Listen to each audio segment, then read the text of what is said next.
Hi friends, welcome to KARAIKUDI SAMAIYAL. இன்னைக்கு நம்ம என்ன பார்க்க போறோம்னா ஒரு சூப்பரான டேஸ்டியான எக் பெப்பர் கிரேவி மசாலா பார்க்க போறோம்.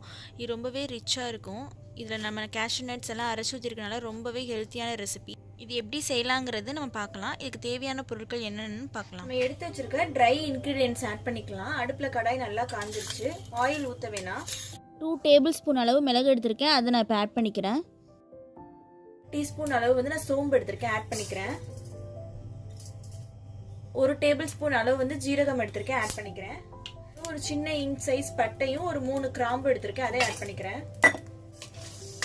நல்லா வாசமா இருக்கு.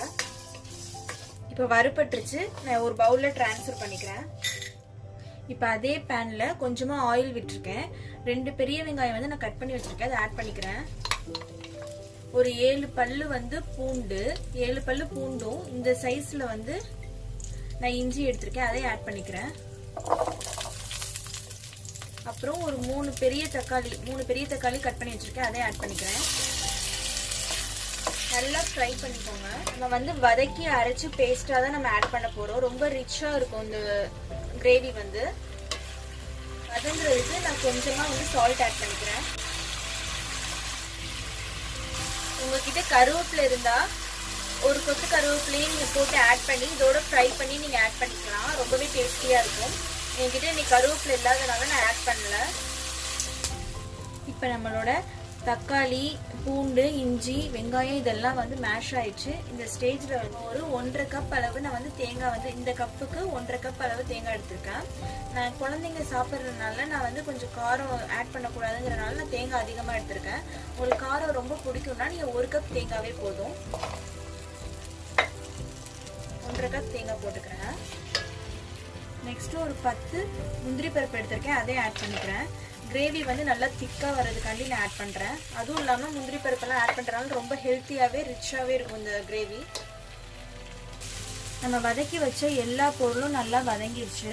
இப்போ நம்ம ஃப்ளேமை ஆஃப் பண்ணிட்டு ஒரு மிக்ஸி ஜார்ல நம்ம டிரான்ஸ்ஃபர் பண்ணிக்கலாம். நல்லா ஆறுனதுக்கு அப்புறம் நம்ம ஃபைன் பேஸ்டா அரைச்சிக்கலாம். இப்போ அடுப்புல கடாயில எண்ணெய் ஊற்றி நல்லா காஞ்சிருச்சு. இப்போ நான் இந்த அளவுக்கு பேஸ்ட் அரைச்சி வச்சிருக்கேன், நான் ஆட் பண்ணிக்கிறேன். இப்போ கொஞ்சமா நான் மிக்ஸி ஜார் அலசி கொஞ்சமா தண்ணி ஆட் பண்ணிக்கிறேன். இந்த ஸ்டேஜ்ல நம்ம சால்ட் ஆட் பண்ணிக்கலாம். கிரேவிக்கு தேவையான அளவு 1 பிஞ்ச் அளவு டர்மரிக் பவுடர் ஆட் பண்ணிக்கிறேன். நான் 1 டேபிள் ஸ்பூன் அளவு கறி மசாலா பவுடர் எடுத்திருக்கேன். நீங்க கரம் மசாலா போட்டுறாதீங்க, கறி மசாலா பவுடர் போடுங்க, ரொம்பவே டேஸ்டா இருக்கும். உங்ககிட்ட கறி மசாலா இல்லாட்டி நீங்க கரம் மசாலா தான் போடுவேன்னு நினைச்சீங்கன்னா 1 டேபிள் ஸ்பூன் எடுக்காம 1/2 டேபிள் ஸ்பூன் எடுத்து கரம் மசாலா ஆட் பண்ணிக்கலாம். மிக்ஸ் பண்ணி விட்டுக்கோங்க. இது போட்டு க்ளோஸ் பண்ணி வைக்கலாம். ஒரு 5 மினிட்ஸ் அப்படியே இருக்கட்டும். 5 மினிட்ஸ் ஆயிடுச்சு. நம்ம ஓபன் பண்ணி பார்க்கலாம்.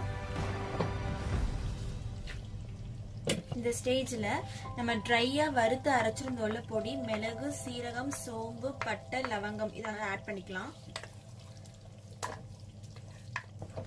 நல்லா மிக்ஸ் பண்ணி விட்டுக்கோங்க.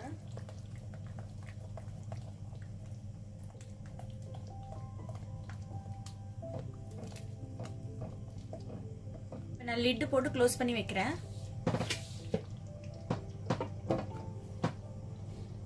ஒரு 4 மினிட்ஸ் ஆயிடுச்சு. நம்ம ஓபன் பண்ணி பார்க்கலாம். நம்மளோட கிரேவி நல்லா செட் ஆயிடுச்சு.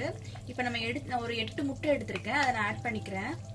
எக்கை நம்ம எப்படி கட் பண்ணணும்னா இந்த சைடு நீங்க இந்த டைரக்ஷன்ல கட் பண்ணீங்கன்னா ஆப்போசிட் சைடு இந்த மாதிரி கட் பண்ணிக்கோங்க. அப்பதான் எக் உடையாம இருக்கும்.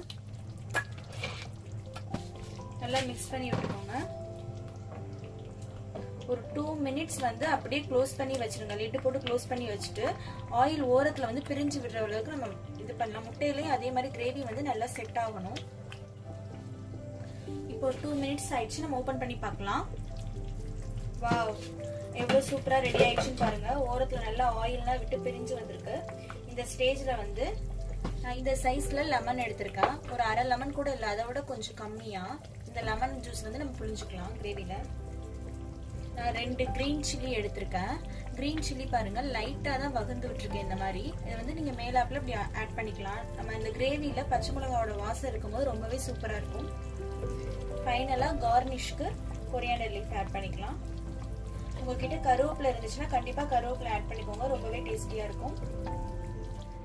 இன்னைக்கு நான் செஞ்ச டிஷ் உங்களுக்கு பிடிச்சிருந்துச்சுன்னா கண்டிப்பா என்னோட சேனலை சப்ஸ்கிரைப் பண்ணுங்க, உங்க ஃப்ரெண்ட்ஸுக்கும் ஷேர் பண்ணுங்க, இந்த வீடியோவை லைக் பண்ணுங்க. ரொம்ப நன்றி. நெக்ஸ்ட் ஒரு இன்ட்ரெஸ்டிங்கான வீடியோவோட நம்ம சந்திப்போம். Bye bye.